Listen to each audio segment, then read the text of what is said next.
It's time to get your champagne wishes and caviar dreams. Welcome inside the Hall of Fame. Now, can you dig that? Boom! Welcome inside the Hall of Fame. I'm Booker T, 6-time world champ, 2-time Hall of Famer, man. Got my man Brad Gilmore here with me. As always, man, we getting ready to do this thing because coming off of a huge weekend in Las Vegas, Nevada, big fight went down, man, in the main event. Tank Davis versus Frank Martin. What a spectacle, man, inside the MGM Grand Hotel and Casino. Again, I thank those guys for the accommodations. Brad, how you feel, man, today? How you feel, dog? Brad had to leave a little early, guys. I did. He had a concert that he had to appear as well as we got to talk about the concert, man. We got to talk because I heard it was sold out to the rafters, man. So what I tell you, Road Warrior 87, maybe 88, 86, 87 pop. You know I didn't believe that. What the hell is he talking about? Look, he got about 200 people in here, and he talking about a Road Warrior pop. What is he talking about? Couple things. First off, yes, I had to leave early. You know what you say about the boys? If there's a check you got to go pick up, you got to go pick up the check. I had to go pick up the check. Hey, look here, man. No doubt. But I wanted to ask you this: did you, while you were out in Las Vegas this time, did you scout for property and look for a residency? Because I feel like in the last week you've been there on 2 separate trips. We had a third one planned this month. Who knows when we're going to be back there? We seem to be already there I think it's been 4 times this year, 4 or 5, maybe 5 for you. So have you looked out at any property out there? You know, they tore down the Tropicana. Maybe you can get in on the ground floor over there, get a nice spot. You know what I mean? Man, it's 110 degrees in Vegas, man. I'm not looking to stay there no time. More than 2-3 days is my limit. I'm serious right now because it's getting hot. We're not even in August. We're not even in August yet. Can you imagine what it's going to be like there in August? No. It'll be crazy, man. I don't know how people live there. I don't know how people live there at all. But it's good to visit because let's talk about it. Let's talk about the fight, man. Tank Davis, Frank Martin in the main event. Of course, David Benavidez versus Alexander Orzday in the co-main event.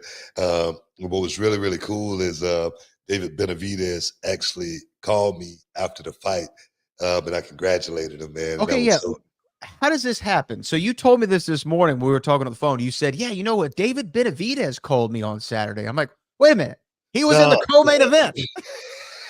How did he call you that night? What happened? After the fight, man, no, I ran into, one of his people that worked with him earlier that night, actually the night before in the bar, just hanging out. And he was telling me that David was a huge fan growing up. And, if it would be cool for me to, just give him a shout out after the fight. And I was like, man, I'd love to give him a shout out. He's like, can we do it on, FaceTime? And I was like, no, I got an Android. He's like, well, can we just, give a phone call? It's like, I tell you what, take my number down. And, after the fight, I said, just give me a call. I swear to God, I was not expecting the Mexican Mons to actually hear from him, but hooked us up. I actually, got a chance to congratulate him and tell him, man, how great of a job he did. Moving up in weight, of course, is definitely going to be a tougher task than it's been in the past. But he went out there, put on a clinic for 12 rounds. I mean, I don't think he lost a round in that fight. The guy that he was fighting, man, this dude, man, he took shot after shot after shot.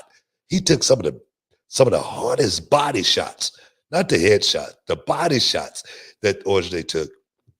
And this dude did not flinch for 12 rounds. He didn't flinch. And I was like, man, what is this dude made out of? I swear it was like he didn't feel nothing. He was from Ukraine. He came straight from the front line to this fight. And I'm gonna tell you, man, he fought like it. He didn't win, but just like the Ukrainians right now fighting them Russians, man. That's the way this dude was fighting, man. He was not quitting. He would not quit. It was an amazing feat just to watch him take as many shots as he took over a period of 12 rounds, and did not waver one time. But congratulations to David Benavidez, the Mexican monster. What do you think? What do you think this sets up? I mean, do we see the fight now that people have been wanting to see? Are we going to see Canelo Benavidez? Is that what's up next? What do you think? Either that or Dimitri Bivol. For Benavidez? Yes. You think that's the next fight he should take, or do you think? Oh no, that's not that. Make? That may not be the fight that he should take. I mean, nobody should take that fight if they don't have to. But it's the fight game, man. They're warriors. Even David Benavidez say, fighters should fight. All right, fighters should fight. If Bivol is out there to fight, and you are truly the Mexican monster, I say mix it up, man. Roll the dice. If you want to slice, like Nipsey Hussle would say, man. Now, so for me, it may not be the fight that he wants, but I'm sure the boxing world, boxing nation, is definitely, fiending for a fight like that. I know I would be. And all over it. Seriously. And how do you like David Benavidez's chances with somebody like Bivol or Canelo, for that matter? I don't like a whole lot of people's chances against Bivol. I mean, you look at what Canelo had to deal with over a period of 12 rounds, and it was a rough night for Canelo, the second loss on his record. And now, with David Benavidez stepping up against this man, the Ojde was 30, 37, 38, something like that. Mm-hmm. But he was an older fighter, and David couldn't get him out of there. Tough guy, truly a tough guy. But everyone in the arena, in the MGM Grand Garden Arena, thought that it was going to be a short night. Even I thought it was going to be a short night. And when we got to the 12th round, and both fighters were still standing up. Both fighters, even David, he didn't get rocked, the whole fight either. Even though I say the Ukrainian fighter, Ojde, he didn't get rocked or anything like that. Benavidez, he didn't get rocked or anything in this fight. He dealt out a boatload. When I say a boatload, I mean a boatload, man, of punishment over a period of 12 rounds. Like I said, any other man probably would have failed. But you're not going to have a guy like Bivol just standing in front of you taking punches. That's not going to happen like what happened in this fight on Saturday night. You're not going to have Canelo just standing in front of you taking punches either. So it's going to be very, very intriguing. Coming off of this fight, David stepping up in weight, it's going to be very, very intriguing what happens in his next fight. Well, you know what? We'll have to find out. But before we end this segment, because we got a couple minutes left, why don't we talk about the main event?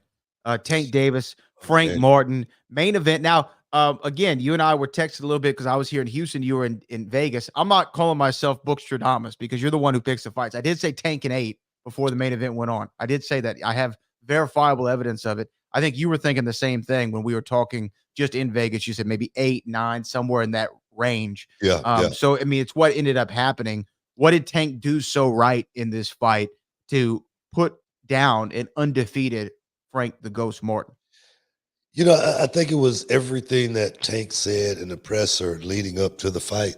And before that, even before that, as far as Frank Martin just was not on the level of Tank Davis from a fight perspective, from an IQ perspective, in any way, shape, form.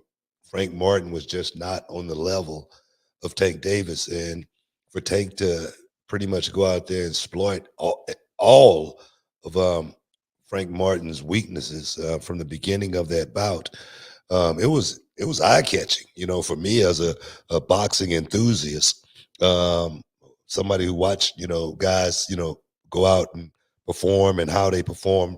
Tank Davis is normally a guy that goes out and prod and probe and figure out, how am I going to approach this situation? But in this fight, it was just like, man, I'm going to just walk this boy down and show him that he's not in my league. And for, Tank to actually put himself in harm's way it showed me that he had no fear. As far as what was coming back, he had no fear. From round one, he walked down Frank Martin, a la Floyd Mayweather, Conor McGregor. It was almost similar, even in the rounds. As far as the stoppage, it was almost similar. He just walked him down and walked him down. Frank Martin just kept throwing shots, tired himself out, took some big shots, and then found himself laboring, hanging out on the ropes just a little bit too long. And then that boy Tank Davis dropped a hammer. Oh, yes, man. Bing, bing. A little side piece. Let's go home. Hey, guys, stick around. You're in the Hall of Fame. We'll be back in a minute. Can you dig it, sucker? And this episode is sponsored by Blue Chew. Guys, let's talk about it. Let's talk about sex. Hey, you remember when you was always ready to go? I'm talking about strapping the rocket on it, man. Going straight to the moon. I'm talking about getting it done. If you want that extra confidence, I got something for you. Listen up. BlueChew.com. Blue Chew is a unique online service that delivers the same active ingredients as Viagra, Cialis, Levitra, but in a chewable tablet at the fraction of the cost. But the great thing, Book, is you can take it any time, day or night, so you can plan ahead or be ready whenever an opportunity arises. The process is simple. You sign up at BlueChew.com, consult with one of their licensed medical providers, and once you're approved, you'll receive your prescription within days. The best part, guys, it's all done online on the internet. So there's no doctor's visit, no awkward conversations, no waiting in line at a pharmacy or any of that. And the thing is, Book, Blue Chew's tablets, they're made right here in the USA and prepared and shipped direct to your door in a discreet package, so no one is the wiser. Let's just get it out there, guys. Blue Chew wants to help you have better sex. Discover your options at BlueChew.com. It's like this. Chew it and do it. And we've got a special deal for our listeners. Try Blue Chew absolutely free when you use promo code Booker at your checkout. Just pay $5 for shipping, man. That's BlueChew.com. Use promo code Booker to receive your first month absolutely free. Visit BlueChew.com for more details and important safety information. And, we want to thank Blue Chew for sponsoring the Hall of Fame podcast. Chew it and do it. Boom. Welcome back inside the Hall of Fame. Talking about the big fight just went down in Las Vegas this weekend at the MGM Grand Garden Arena. And I tell you, man, to be out in Vegas this weekend for a special occasion, 100 fights at the MGM Grand Garden Arena. Going back to, back in the day, Mike Tyson and all them boys kicking it off all the way up to today, to actually be able to be a part of the festivities. It was awesome. It was really awesome. I definitely was like living my childhood dreams, being a part of something like that. I always talk about the Frank Sinatra situation with, Joe Frazier and Muhammad Ali, the Thriller in Manila. I was just thinking about the line that Muhammad Ali had dropped. I'm gonna be a chill of a thriller when I get to Gorilla in Manila. It was almost, That's why he's the best, man. Oh man, I'm serious, man. But for you and I to be a part of something like that, I'm telling you, bro, that was like a dream come true for me. It was really cool to be. There was like a little mixer, an event where you saw, all the luminaries. I think James Toney was there. Who else? Showtime Sean Porter was there. Caleb Plant, who we ran into. Of course, Bob Arum was there at 92 years of age, sitting right there. Zab Judah was there as well. And they had an unveiling of a banner for the 100th fight celebration. And then there was a beautiful WBC replica belt for the 100th fights at the MGM Grand Garden Arena. And what do you want to talk about? I mean, my first, pro boxing fight, well, maybe not the first, or no, it was the first. The first pro boxing fight I ever saw was Keith Thurman and Manny Pacquiao at the MGM Grand Garden Arena back in 2019 or whenever that was. And just in the amount of times that you and I have been out there, a lot of them lately have been at the T-Mobile, but there's been a lot that have been in the MGM. And I remember also seeing probably a fight that I'll always remember, even more so than the Manny fight, was seeing Fury Wilder 2 Yeah, yeah, that at was a the beat MGM. down, man. Yeah. And the reason why it was like, man, let's get the hell out of here. It was a little deflating. Yeah, yeah, let's get out of Vegas, man. It I was a mean, bad, it was it's a funny. bad night. One of the funniest things is we were both going for Deontay. He's an Alabama boy. We were rooting for him. And Tyson, did what he did. Tyson Fury went out and, handled him pretty easily. And I remember probably 70% of the entire population of Europe was in the MGM Grand. Yeah. And they were really big on their boy. And I get why. He had an incredible showing. And I remember trying to get out of the MGM hotel, the arena, and then the hotel. It was a European faction. It was almost like the United Nations, like the European Union was out there throwing francs and pounds and euros were being spent. I think, they were eating all kinds of bad food, that they brought over with them. And we were trying to get out of there. And it was one of those things that Booker and I kept looking at each other like, man, I feel like we almost had to get into a fight just to get out of there. You know what I mean? It was like, it was crazy. But yeah, I always remember that. There was so many people there, man, from overseas. I remember we hanging outside and one of the European guys asked me who I was going for. And I said, Fury. I'm with Fury, dog. I'm like, man, there's too many of them. I don't need no smoke. Too many people.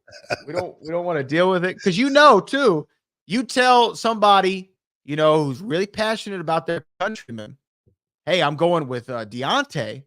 There might have been a scrap at the valet line you never at the know. MGM Grand. You never know. So I'm like, man, look, I'm not looking for no trouble. Let's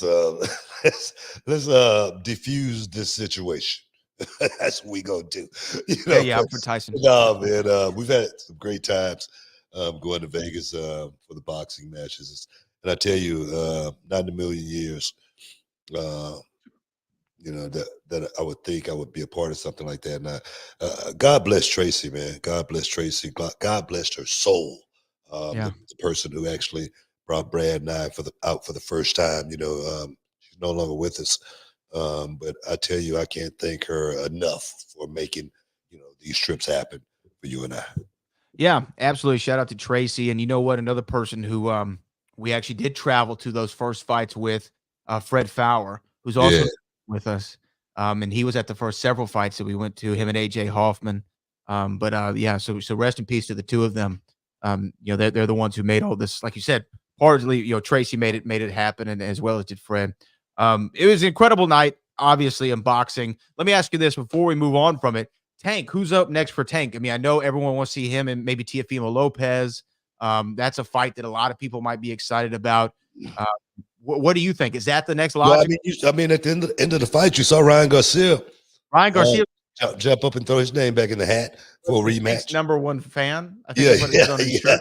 That was on the front. What I mean? The back had a little something else on it. But yeah, Ryan Garcia, Shakur Stevenson. The fight, but I really feel like Tank's experience in the game perhaps would be a little bit too much for Shakur, but everybody, even Shakur Stevenson, has a lot of belief that he can go out there and perhaps get it done. That kid is special, Shakur. He is special, but a lot of people were saying the same thing about Devin Haney until, his last fight, that he was, a special fighter, and then we saw that he wasn't so special. And then I think we saw Devin Haney wasn't so special before that against Vasily Lomachenko. I thought Vasily actually beat Devin Haney, but that's to be debated. But I don't know what's next for Tank. But whoever it is, they better be ready, because Tank Davis is like Little Ellaby said. Frank Martin is a great fighter, but Tank is special. That's true. That's what he said. That's the way he said it too. That's true, though. Hey, I really feel that way too. Yeah. Tank is truly a special fighter because He doesn't just go out there and fight with his hands. He's really, really smart. He knows when to, apply pressure.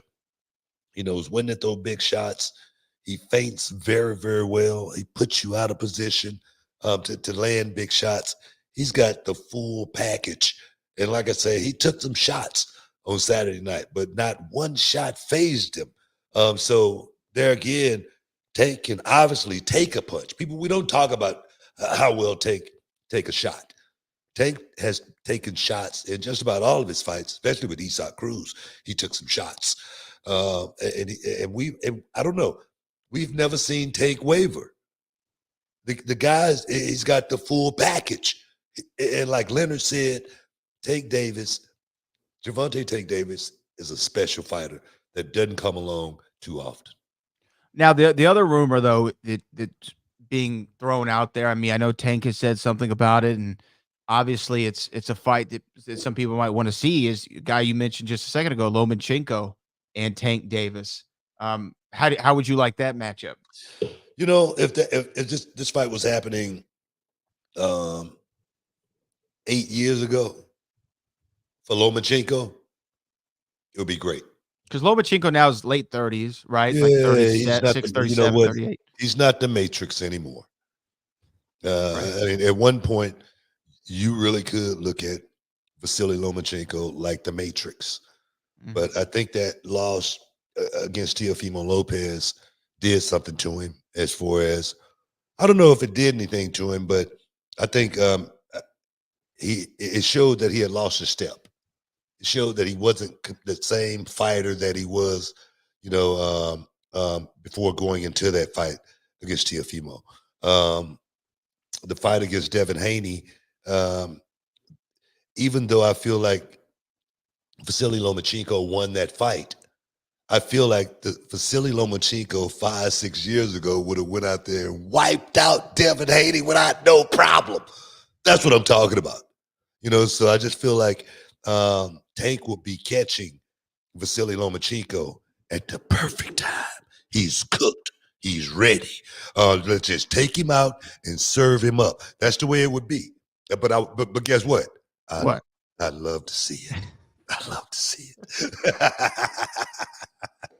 I do agree with you in the sense of Tank is reminiscent. Well, I think that Tank is operating on a different level than most everybody else in his divisions that he competes with. And just from being able to see these last two fights that he's had, defeating Ryan Garcia and Frank Martin, which he was supposed to beat both of them. I mean, Vegas odds had him winning both of those fights, and they had him as the favorite for a reason, because he was the better fighter in both of those fights. But defeating two highly touted, undefeated fighters back to back, as well. I mean, and in different ways. But you go back to Leo Santa Cruz and Mario Barrios too. Yeah, I mean, those were high stakes fights. Like I say, Isaac Cruz, all of those high stake fights that he's had. You can go back, like I say, his last Rolly Romero 6 fights. Exactly. Yeah. So this dude, man, he's operating on a different level, and he's not backing down. He's not ducking anybody. That's why Tank Davis, I feel like, is so special. Hey, we got to take a break, man. We talk all day. Stick around. You're in the Hall of Fame. We'll be back in a minute. Hey everybody, Brad Gilmore here with the one and only Booker T, and today we're not just talking about wrestling, we're talking about something that's changed the game for both of us personally, and that's Mando Whole Body Deodorant. Yeah, that's right, Brad. The most valuable thing in the world could be that #1 draft pick or home field advantage throughout the playoffs, but you know what's second? Time. Absolutely, Book, and let me tell you, managing body odor, that used to eat up a lot of time. Always worrying about it, especially around midday, but not anymore since we started using Mando. Yeah, but tell them why, Brad. Well, Mando isn't like those other deodorants that just mask the odor with heavy fragrances. Mando stops odor at the source. It blocks bacteria on your skin from breaking down sweat, which, by the way, is what really causes that BO. And it's clinically proven to control that odor for up to 72 hours. Now that's long-lasting, man. It really frees up so much time. Since switching to Mando, I've even perfected my half-court shot, believe it or not.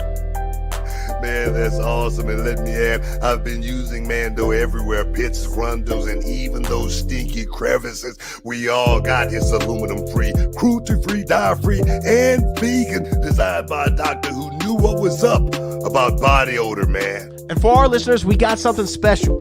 New customers can get $5 off the Mando starter pack. That's over 40% off. Just use our code Booker at shopmando.com. That's shopmando.com. Use shopmando.com. Check out their starter pack. Brad and I would not steer you wrong. With Mando, you're really taking care of your body odor anywhere and everywhere. Give it a try and let us know what you think. All right, now back to wrestling. But remember, control your body odor anywhere, anytime with Mando, and save big with the promo code Booker at shopmando.com.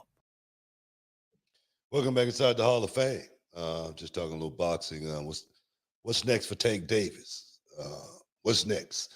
I'm wondering. Whatever it is, they better be ready. I was listening to Tank talk a little bit. And he was talking about how he's really not feeling, having to always have to get up to think about what somebody's going to do to him and what he got to go out there and do to somebody. It just it seems like almost like George Foreman. George Foreman used to hate really beating his opponent to the point to where something could really happen to that man inside the square circle. Seems like Tank has become so much more humble than that kid, that started a few years back before all of the success. He was talking about how, getting in trouble has changed him and let him see that, man, that just truly isn't the way to go. He seemed like such a humble young man. He really truly seemed genuine at the same time. So I just want to, like I say, congratulate Tank Davis on all of his success. And hopefully we can get Tank Davis here inside the hall and we can chop it up and talk about what's next for Tank Davis. Well, we will find out here shortly. I'm sure that he's one of the biggest stars in the sport of professional boxing. So the next fight is going to have all eyes and ears ready to hear and see it. So we'll see what happens with Tank Davis. But Book, there's a couple of things happening in the world, and I don't know where you want to go first. I don't know if you want to talk about Clash at the Castle or you want to talk about somebody else who had something to say regarding the who killed WCW, a man who's a big subject of the documentary. Eric Bischoff published a video on his YouTube channel discussing you actually. I don't know. Do you want to go there? I'll take what's behind door number 2. Okay. So again, while we were in Vegas, I saw a video that was going to be published called Booker T is Wrong, I believe is what the title of it was. And it was Eric Bischoff discussing something that you had said. And you and I talked about it before the video was published. I'm like, do you know what he might be talking about? And you're like, I don't know what he's talking about. I'm like, yeah, I don't know either. And I don't watch those shows. Well, but we want to support our fellow shows here on Podcast Heat. But no, I'm talking about the who killed WCW. Yeah. Yeah, that's what I'm talking about. So again, I wasn't sure what he was talking about, and so I was waiting for the video to come out. I watched it, and then to be honest with you, in respect to Eric and Conrad, I still didn't know what he was talking about because they didn't tell me what the clip was. So I had to do some investigating, and I found the clip. How do you want to do this? You want me to play what you said first? Yeah. However you want to set it up. Okay, what I want to do is I want to play what Booker said in the documentary. And I guess this would be a good thing to preface with. You sat down for this documentary a few months back. How long was the interview, would you say? 2 hours, maybe 2.5. 2 hours, 2 hours, 2.5 hours. Yeah. Now, again, for context, they're doing 4 40-minute specials. Okay. And they've interviewed half a dozen or more people, maybe a dozen people, who all probably also had 2 and 2.5 hour plus interviews. Maybe some people like Bischoff longer, since he was a main part of the story. So there's hours and hours and hours of footage and interview clips that they have to go through in order to compile these. So you could have said a whole lot of stuff in that 2.5 hours, I would imagine. Yeah. But I was very conscious of everything that I was talking about.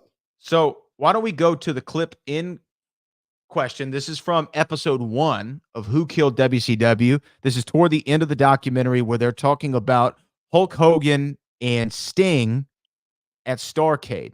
Now, I believe this is all clean. If it's not, we'll have to edit it in post, but just I'm going to play it in its raw form since we're not live on the air. We're just on the internet right now. So here we go. This is Who Killed WCW, courtesy of Vice. Hogan match. It was apparent to both Hulk and I that Sting didn't appear to be nearly as excited about the opportunity that we'd been working on for 18 months. There was something about him that day that was off. Sting left the room and Hulk and I kind of looked at each other and I said, "What are you thinking?" He goes, "Not today, brother. Not today.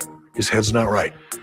Hulk just wasn't feeling it. So your clip is coming up here in the just finish a second. or lack thereof of a clean finish because Hulk Hogan has creative control. He had creative control. He didn't give two shits. He'd walk in at 7:30, read the TV, and say, "Doesn't work for me, brother." He has, free right to pretty much do whatever he wants. He has no interest in that company other than himself. That right there can really start turning things a certain way. All right, and that's the clip that was in question. So let me ask you before we go on, was there anything there that you felt wasn't correct or put in the right perspective that you said? Well, let's just say this. First of all, I did not have any questions posed to me about Sting and Bischoff and Hogan and Starrcade in my portion of the interview. Okay. You don't recall being asked about that at all? It's not that I don't recall. It didn't happen. Oh, it didn't happen. Well, okay. So we ain't in court. Do you recall? I don't recall it. Damn it. It didn't happen because I don't know what the hell happened in Starrcade. I don't know what happened with those guys in the office and what the angle was with Sting and Hogan. And if Hogan didn't want to do the job for Sting and he had creative control, boom, he didn't have to do it. But I was asked about my situation at Bash at the Beach, and that was the answer that I gave. This was in reference to Bash at the Beach 2000. This answer. That was in reference to Bash at the Beach and my situation. And I understand, Bischoff saying, he was disappointed. Well, damn it, I'm disappointed as well. I'm very, very disappointed. After I've, actually heard, some of the dark side of the rings stuff with Eric speaking on this, very situation. And now after commenting on, what I said about my situation, I spoke about a lot of things that happened with me now. And that was me winning the WCW championship.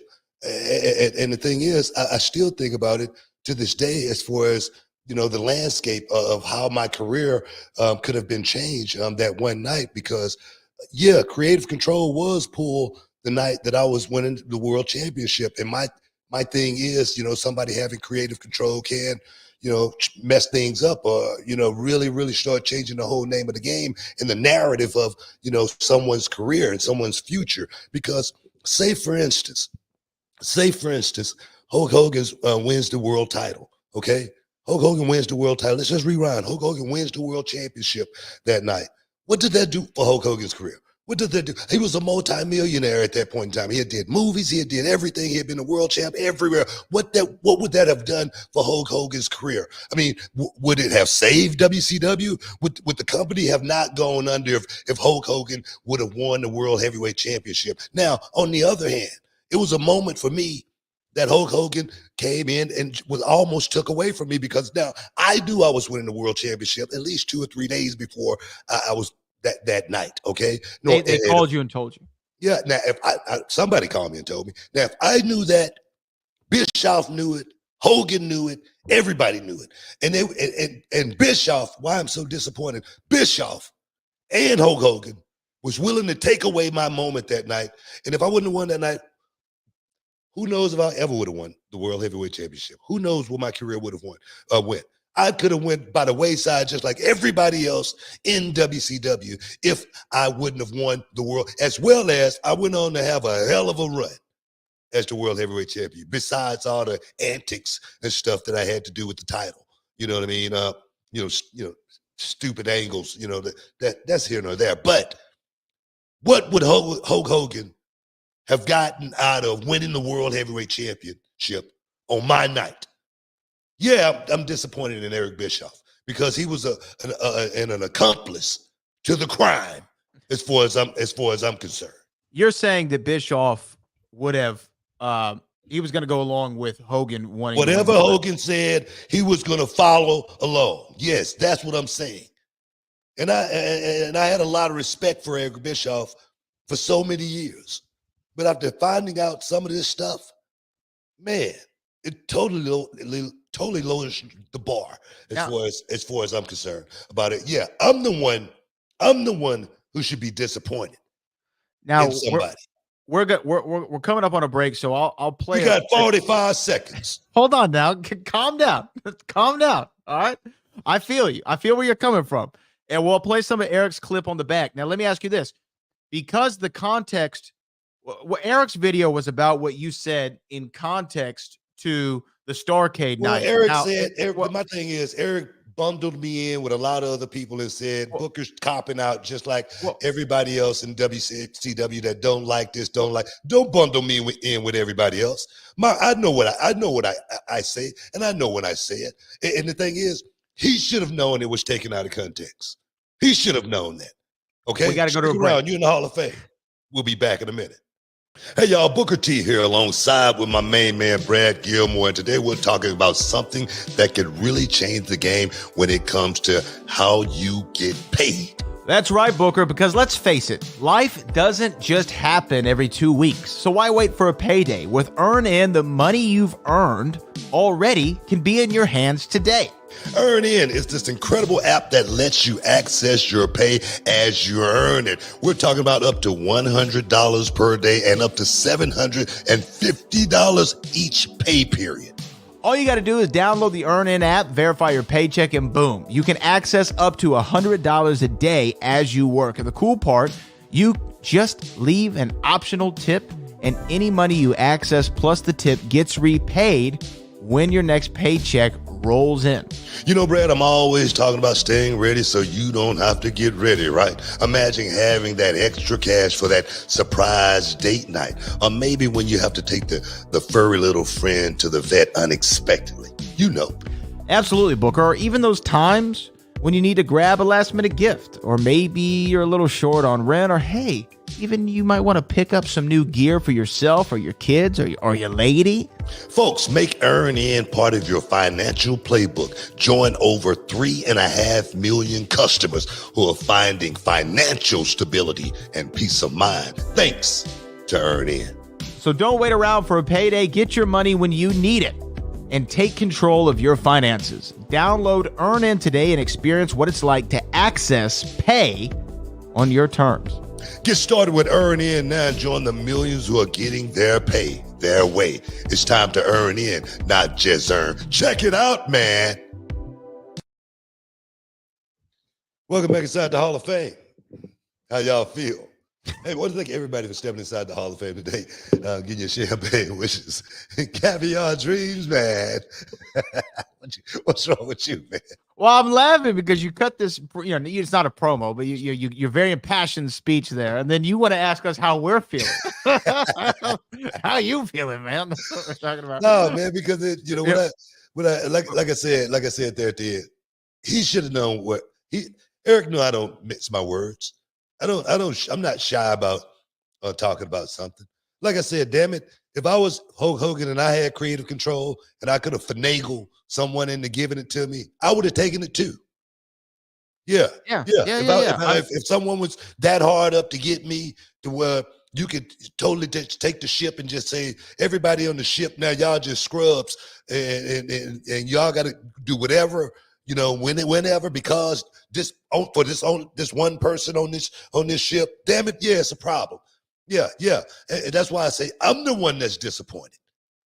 No, I feel what you're coming from, what you're saying. But I want to ask you this. So I think for the people that have a little bit of context, should we play a little bit of what Eric said so we can hear or do you not want to hear that? Go right ahead and play a little bit of it, because of what I took away from it was the veracity of it. The veracity. Yes. That's a good word. I'm not sure I know what it means. All right, here we go. This is Eric talking about the clip that we showed you in the last segment. This is Eric Bischoff on his show, 83 Weeks, I believe, talking about it. I like Booker T as a person. I respect him as a professional. There's not enough good things I can say about Booker in just about every way. However, Booker did the same thing everybody else does. Talent. They go back to the same old bag of tricks as far as their perspective. Let me make something really clear. Let me make it fucking unassailably clear. I'll edit that. There were 3 people in the room the night that we were trying to figure out what to do with the finish. It was Hogan, it was Sting, and it was me. Okay, so again, I want to stop right there for a second. So he's talking about Starrcade. Like I said, I don't know who was in the damn room at Starrcade. Starrcade. Okay, I have no clue who was in the room at Starrcade. Right. Now they were talking about that. So I don't know why.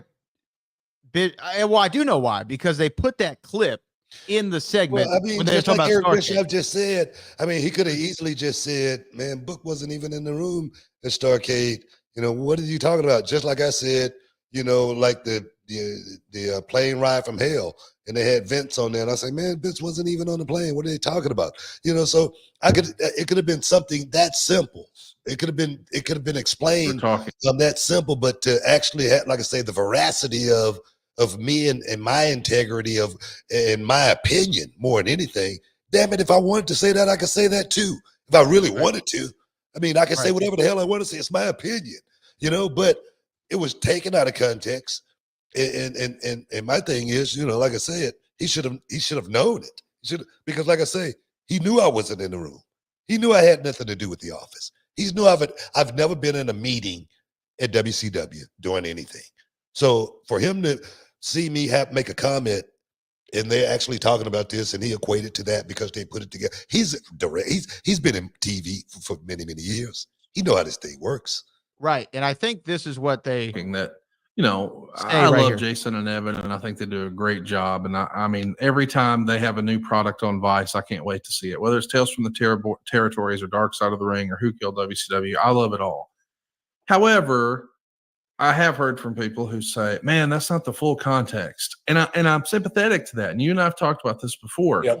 They probably shot 20 hours worth of footage for that 41 minutes that aired or whatever it was. So, you know, decisions have to be made. Like if you really, because I saw some criticism and they said, boy, they really glossed over a lot of stuff. And it's like, guys, you got to tell the whole story in 3 hours, like start to finish. It's not like you can have this, you know, well, we're going to do 12 2-hour episodes. That's not what the order was. So we've got to make it fit. So when I saw that, I kind of thought, man, I wonder what he was really responding to there. And again, I'm not saying that Jason or Evan did any poor editing. I am just saying they're tasked with an unenviable job of how do we take this much content and make it fit here? Like that's tough. Yeah, it is. And I hope, like I said, I hope that that's the case because I don't want to be disappointed. Well, we're getting. Wait a minute. So, Wait a minute. Continue that last part.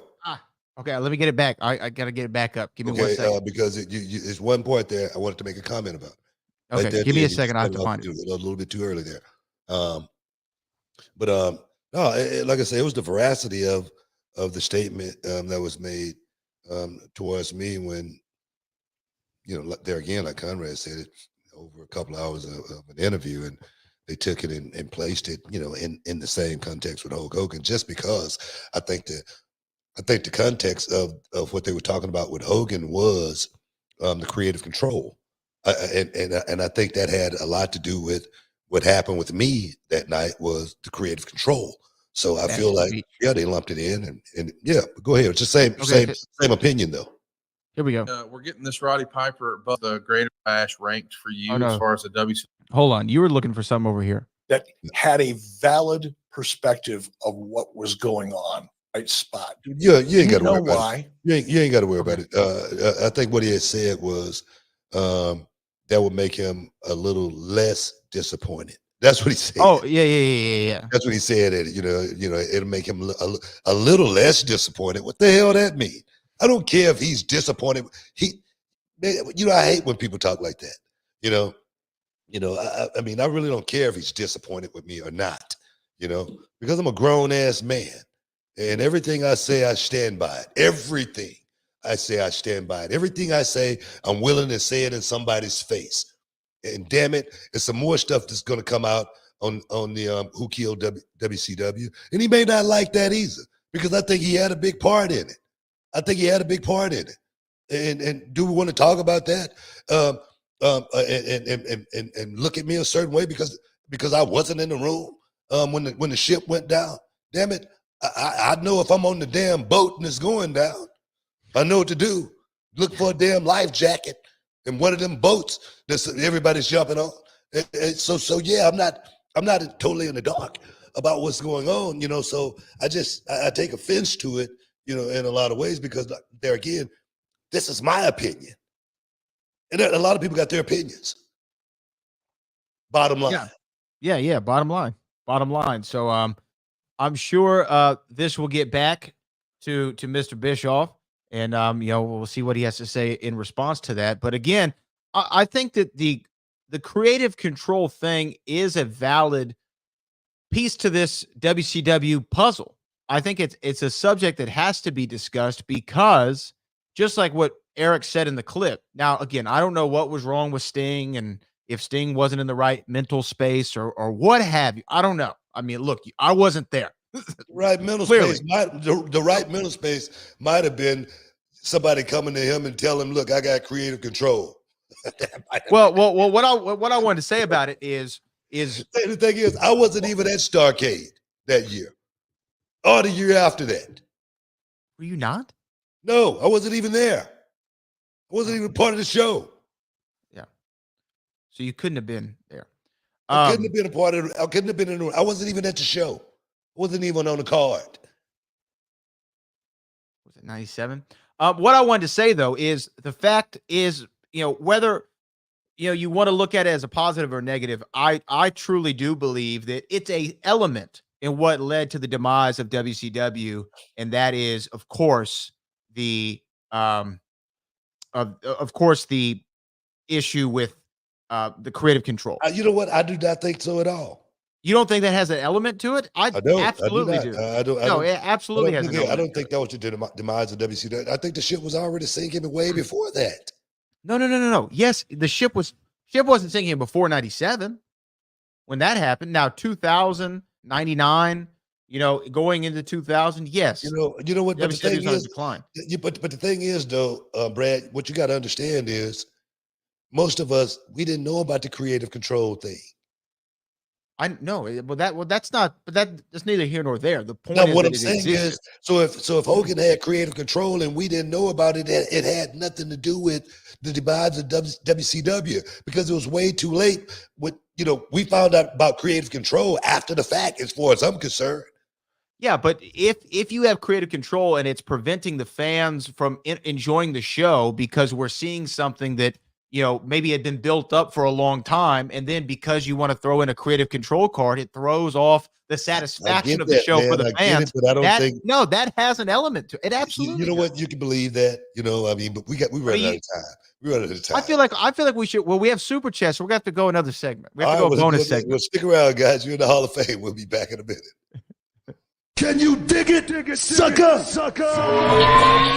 And this episode is sponsored by Blue Chew. Guys, let's talk about it. Let's talk about sex. Hey, you remember when you was always ready to go? I'm talking about strapping the rocket on it, man. Going straight to the moon. I'm talking about getting it done. If you want that extra confidence, I got something for you. Listen up. BlueChew.com. Blue Chew is a unique online service that delivers the same active ingredients as Viagra, Cialis, Levitra, but in a chewable tablet at the fraction of the cost. But the great thing, Book, is you can take it any time, day or night, so you can plan ahead or be ready whenever an opportunity arises. The process is simple. You sign up at BlueChew.com, consult with one of their licensed medical providers, and once you're approved, you'll receive your prescription within days. The best part, guys, it's all done online on the internet. So it's no doctor's visit, no awkward conversations, no waiting in line at a pharmacy or any of that. And the thing is, Book, Blue Chew's tablets, they're made right here in the USA and prepared and shipped direct to your door in a discreet package, so no one is the wiser. You know, let's just get it out there, guys. Blue Chew wants to help you have better sex. Discover your options at BlueChew.com. It's like this. Chew it and do it. And we've got a special deal for our listeners. Try Blue Chew absolutely free when you use promo code Booker at your checkout. Just pay $5 for shipping, man. That's BlueChew.com. Use promo code Booker to receive your first month absolutely free. Visit BlueChew.com for more details and important safety information. And, you know, we want to thank Blue Chew for sponsoring the Hall of Fame podcast. Chew it and do it. Boom. Welcome back inside the Hall of Fame, man. Hey, man, I want to thank, like I said, again, man, all you guys for hanging out. I thought Brad was, leaving y'all hanging out to dry there for a second. But stepping inside the Hall of Fame, getting your champagne wishes. Caviar dreams, man. Oh, yes. Why was I leaving them out to dry? Because it was the last segment. You know, we was going home. What are you talking about? Well, we had to throw them a bone. We had to keep going. It's a bonus segment, right? Bonus segment here. Now again, looking at me right now, and they wonder why I'm looking so jacked. I just got out the gym, man. I'm cooking dinner for the kids right now. Mom downstairs getting, moved up in chapter or whatnot. So Dad had to take over the dinner duties, and when I do that, I normally train in the middle of it. So right now, I'm looking real jack, baby. I mean, I feel jack too. You know what I'm saying?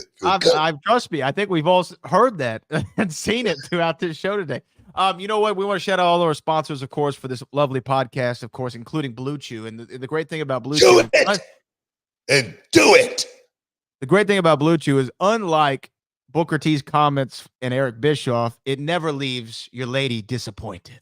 You know what I mean? It never leaves your lady disappointed. Hey, look, I want to ask you a couple things. I'm just keeping it real, man. That's all. I just keep it real all the time. And the thing is, I started feeling this way a long time ago about Eric Bischoff, like I said, because I heard him make these comments on one of the Dark Side of the Rings.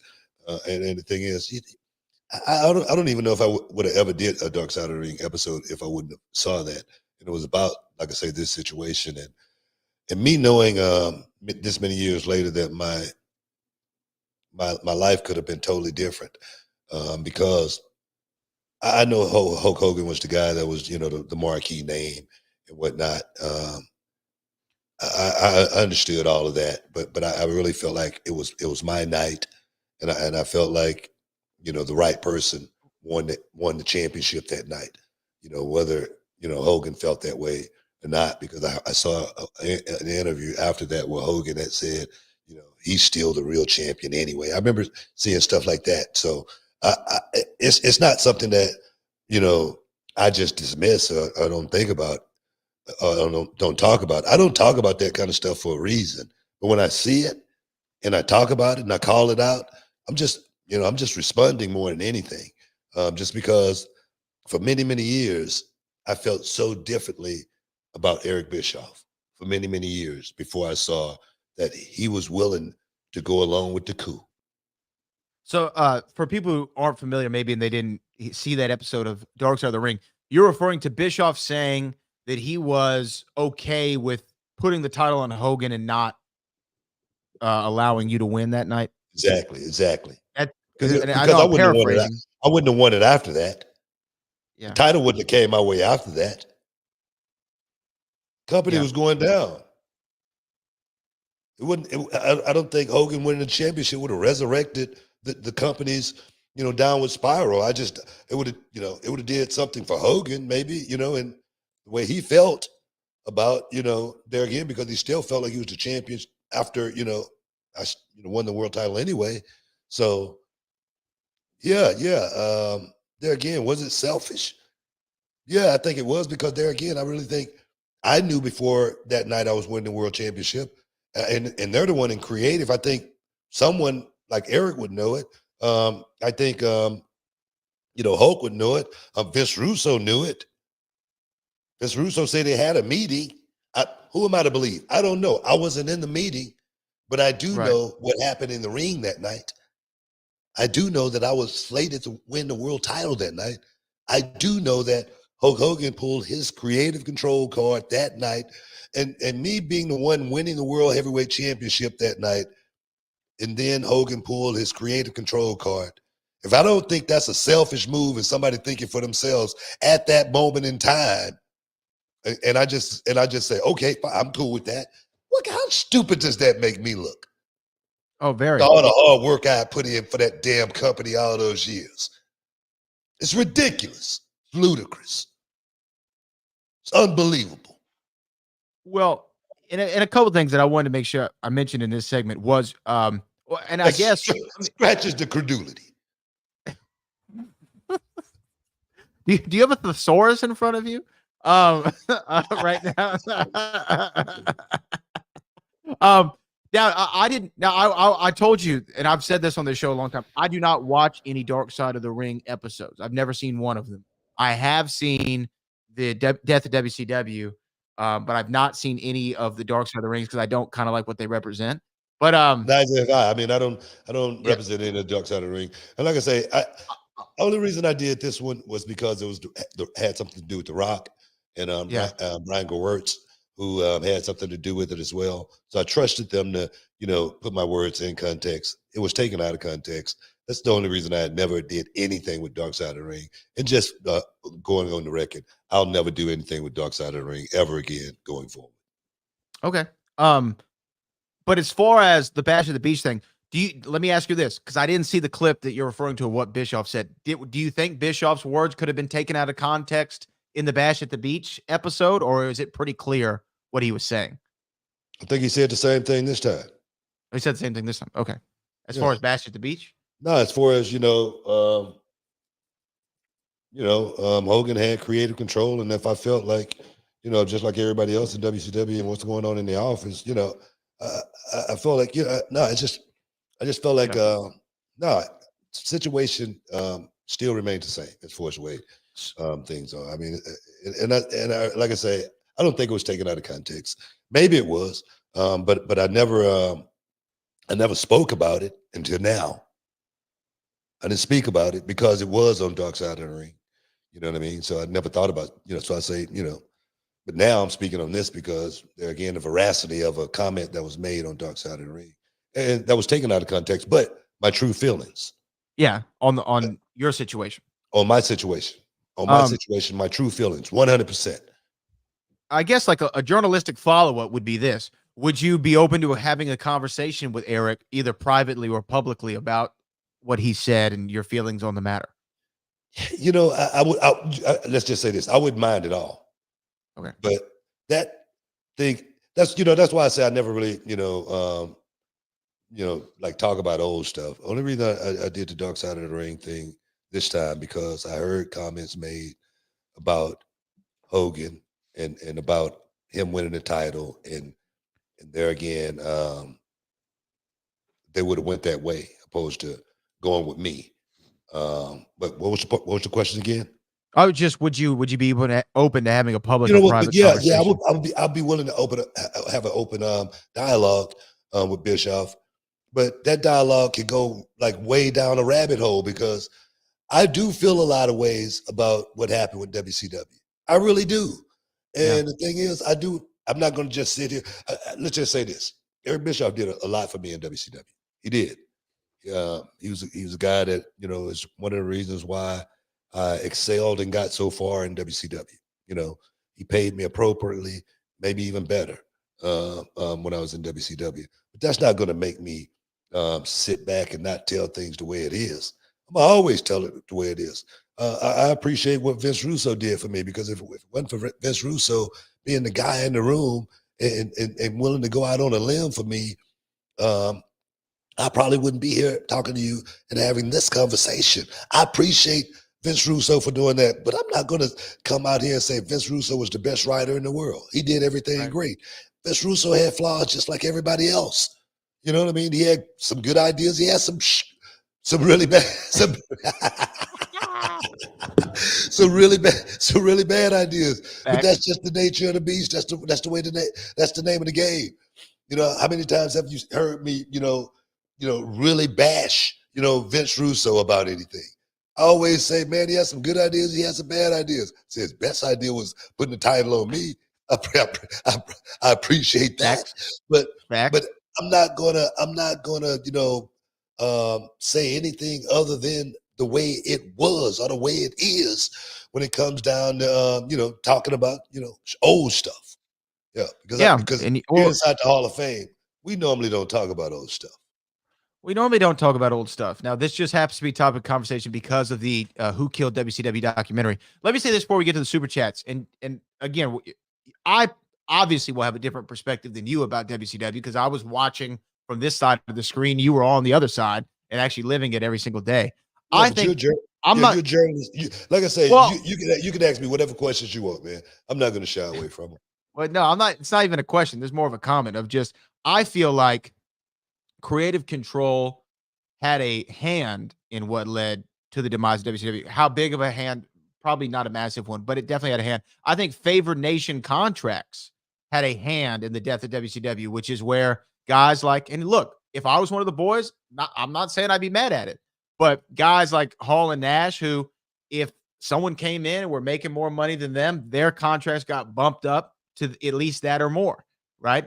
That helped lead to the demise of WCW because there's only so much money that can be spent. And when you're spending millions and millions and millions on talent, and most of them are going unused a lot of times, or at least a good majority of them, that's going to help lead to a lack of funds that's going to help run the company further. I mean, that's just from what I can tell.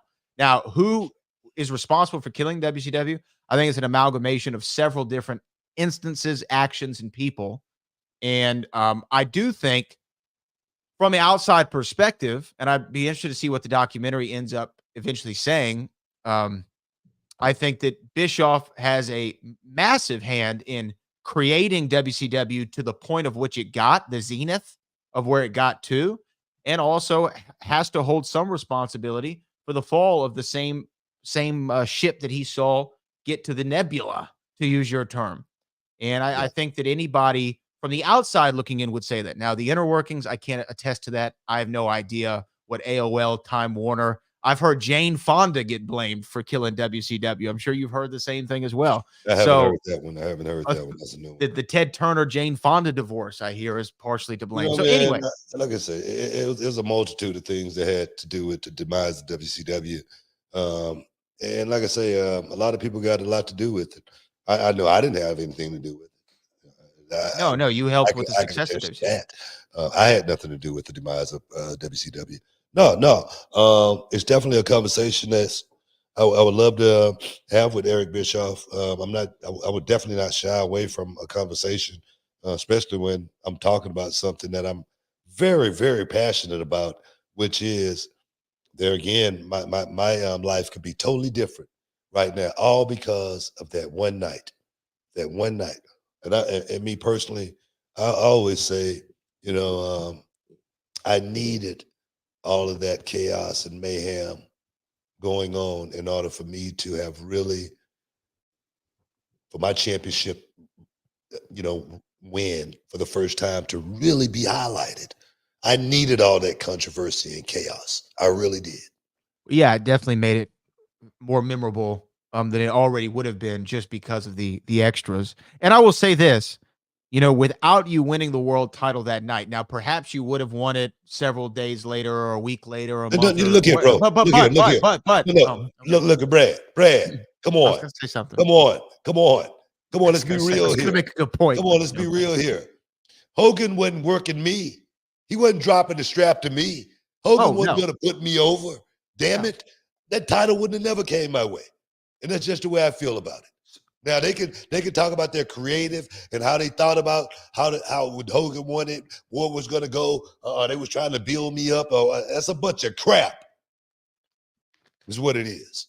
Well, I don't disagree with that. But what I was going to say is, had you not won it the night that you did, the run that you had and being the last WCW champion and US champion, which made you an attractive talent for the WWF at the time, and bringing you in a main event spot, none of that conceivably would have ever happened, right? I mean, No, it wouldn't have.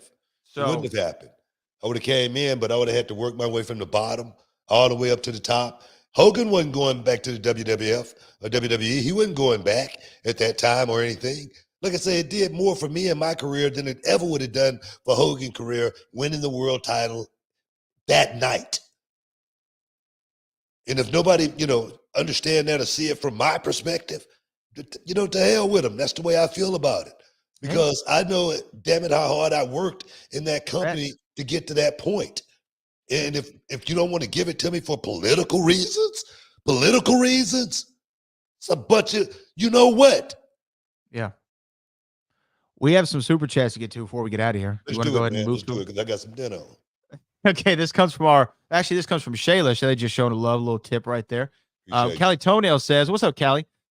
I was one of the first question to Priest run as champ, but after True Grit he showed at Clash, I'm now excited to see where he's going to go to.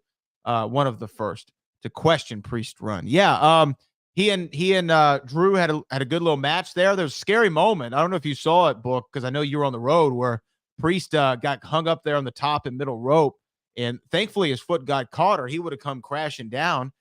He wasn't the only one who had issues that night with the ring. Also, Jade Cargill had an issue with the springboard. I think AJ Styles did as well. People were saying the ropes were loose, which is something that I will say you always preach about at Reality Wrestling, was why you don't want people working around in the show ring, because you don't want the ropes getting loose. But what'd you think about Priest, and did you see that scary spot, and he's still the guy? Yeah, man. Pull it off the way he did. Sucking it up. That's huge. I always talk about it. They got to be able to trust you, man. You can't be missing those shows. For Priest to suck it up, showed a lot as far as this grit. Showed a lot as far as McIntyre too, going out there in his home country, and not winning, but still going out. Always talk about your losses got to be better than your wins. He definitely adopted that principle. So big ups to both of those guys for going out there and working their asses off, and hopefully it's not too bad for Damian Priest. Yeah, absolutely. Speaking about the Clash at the Castle show, Marcus Craig said, I can't believe Jade and Bianca lost the belts. Yeah, Alba Fire and Isla Dawn are the new champions. Believe it. It's over. The romance is over. It's time to move on. I like those two as the tag team, but I like them a whole lot better, separate. So it was good for a moment to see that thing, but I don't know. I didn't know how long that thing was going to last. I don't know if it's over yet, though. We'll find out. I don't know if it's over yet either. We'll find out. It could or could not be. A couple more here. This comes from John. Chicken fingers or cheese pizza, Book? Chicken fingers, man. Come on. Yeah, absolutely. Chicken fingers. It's not them cane chicken fingers. I can't eat those, man. They something in the batter. Something in the batter. All right. Yeah. And B says, I missed the Mayweather era, even though he beat up Big Show. How nice was Floyd? Were you there when Floyd was there? No, I wasn't there when Floyd was there. Have you ever met Floyd? I don't think I've ever met Floyd, man. That's one guy I never met. Yeah. I don't know. I did like the run. Did you watch the Big Show Floyd match? Yeah. I mean, it was all right. I'm not a big fan of watching matches, though. That's just not my thing. Okay. Well, there you go. Those are all super chats. No. All right.